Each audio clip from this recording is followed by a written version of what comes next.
So yeah, so Karan, yes, Karan, if you can come up, and we have 10 minutes, Karan, only 10 minutes, I'm on the clock for you, and we can request Karan to speak a few words, and then we have a very interesting session called the Fireside session, for which I'll ask you to stay back. So Karan, all yours.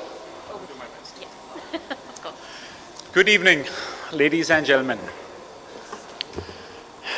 It is, of course, an honor to be here amongst such respected, my seniors from this industry. People I've learned a lot from and continue to learn today, who guide me and support me in everything that I do. So a big thank you to you.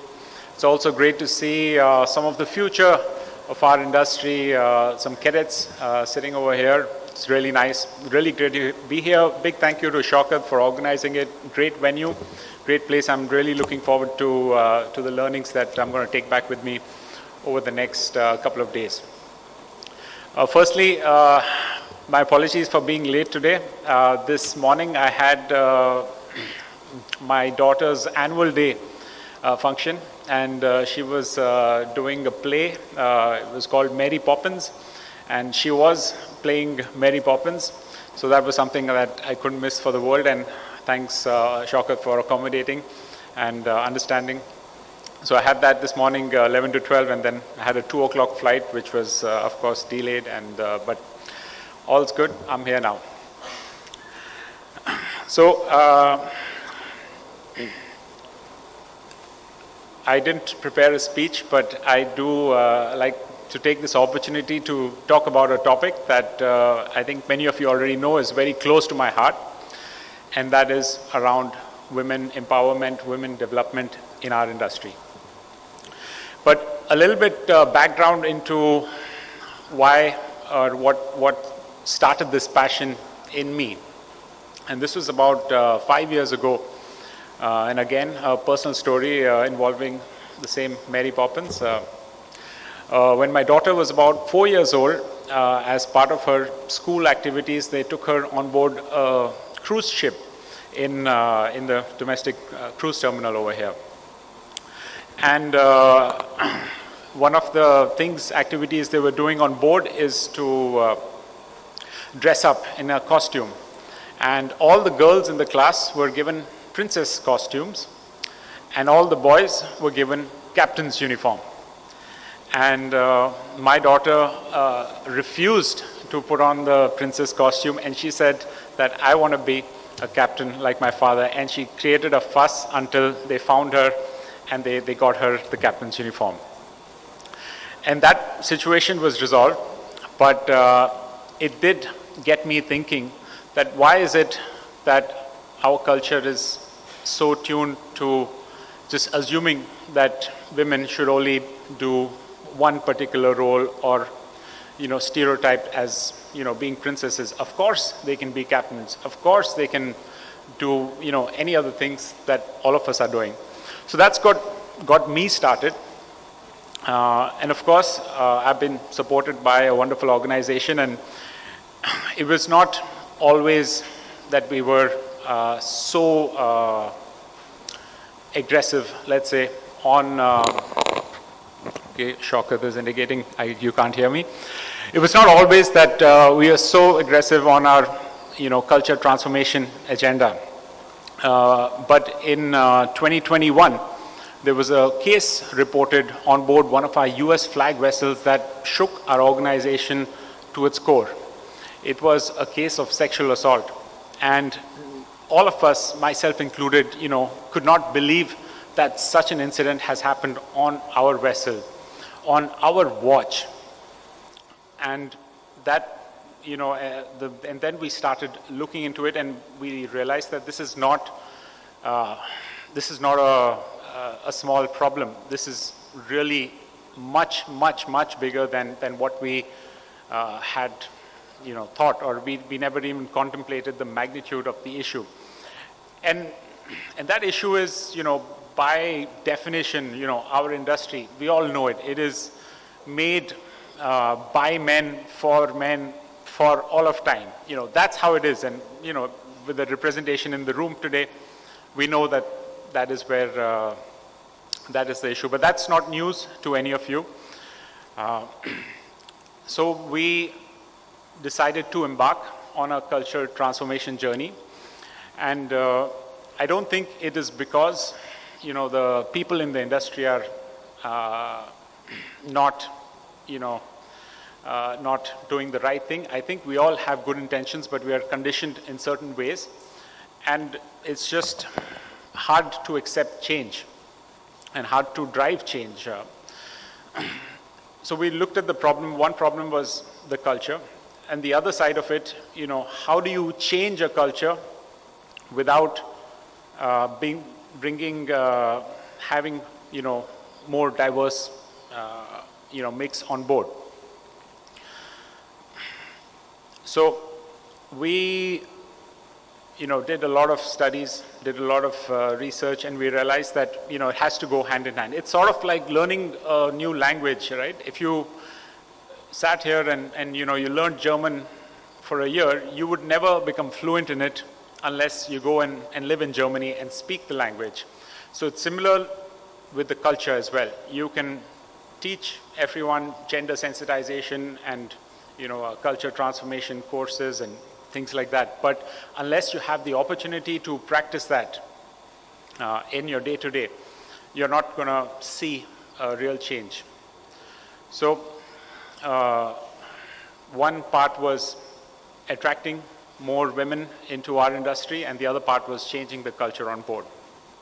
And I'm very happy to see that there's a lot of companies who are now actively looking into this, a lot of industry bodies who are actively working, but there's still a long way to go. And I did some numbers looking at the last 5 years or the last 7 years.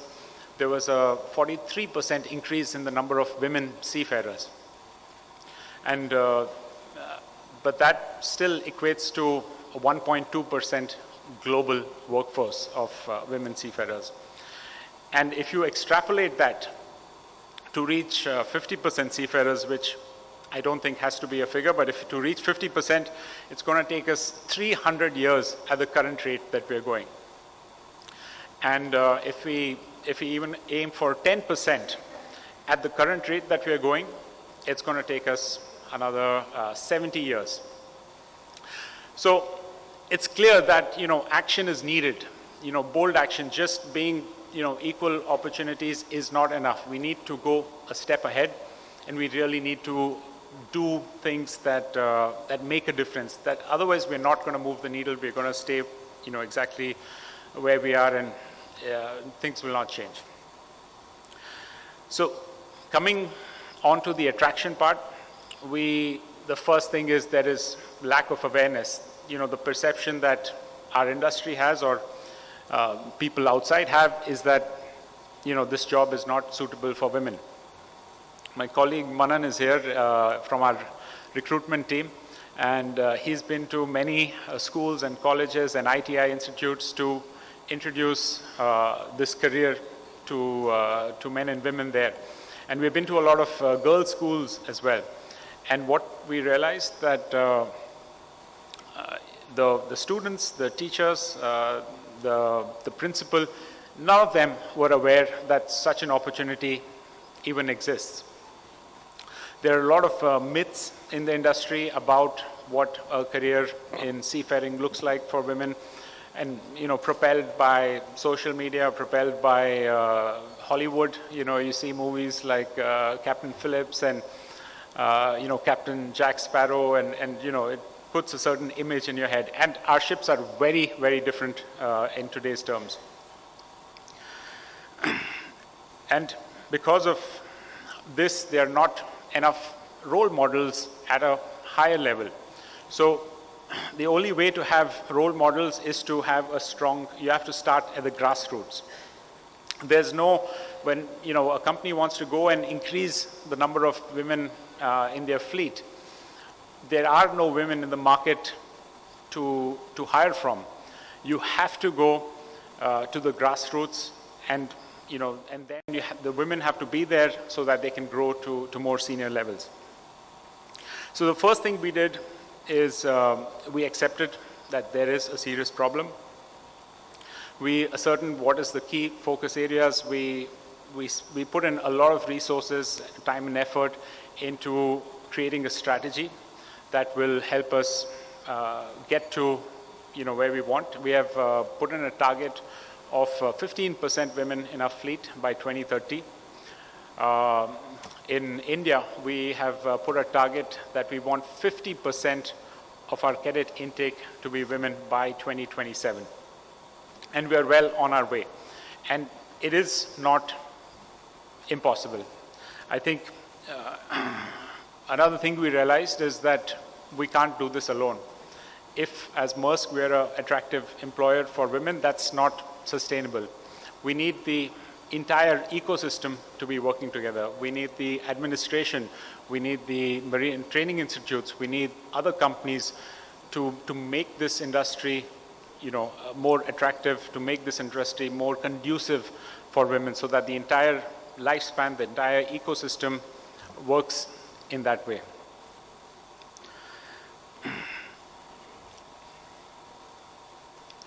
But we have seen a lot of good progress. We have seen good numbers coming in. We have, in our pool, we have reached a total of 500 women globally across the world. We have, out of that 500, about 250 are from India. And that's a number which is coming from 27 in 2021 to now 240, thanks to some of the good efforts that we as a company and as an industry is taking up.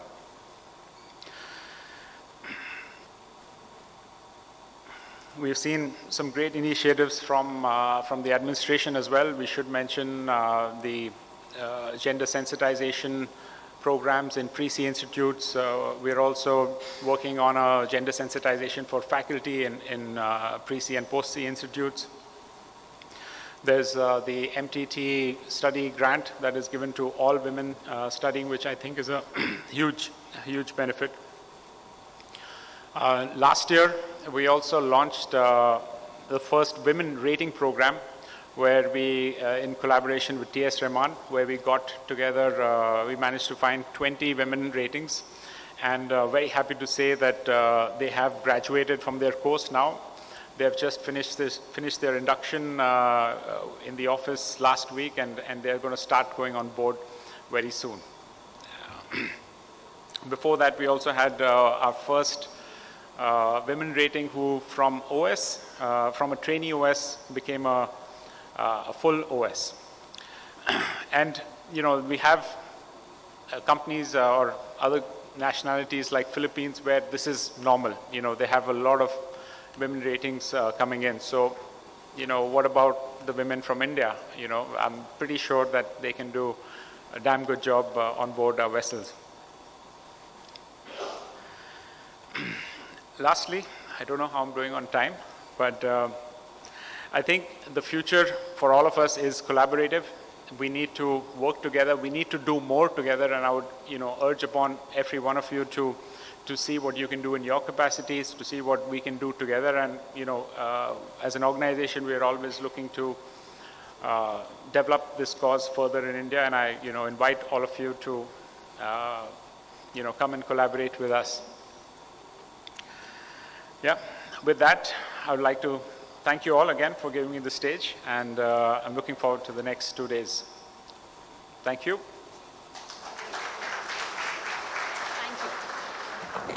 Thank you, Captain, for that wonderful speech that you gave us, and thank you.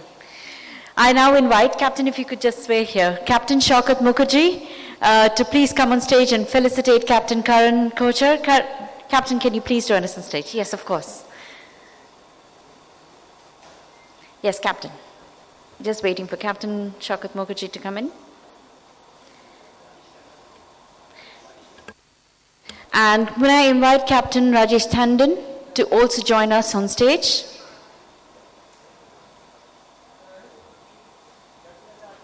Captain Tandon to join us on stage, please. Thank you.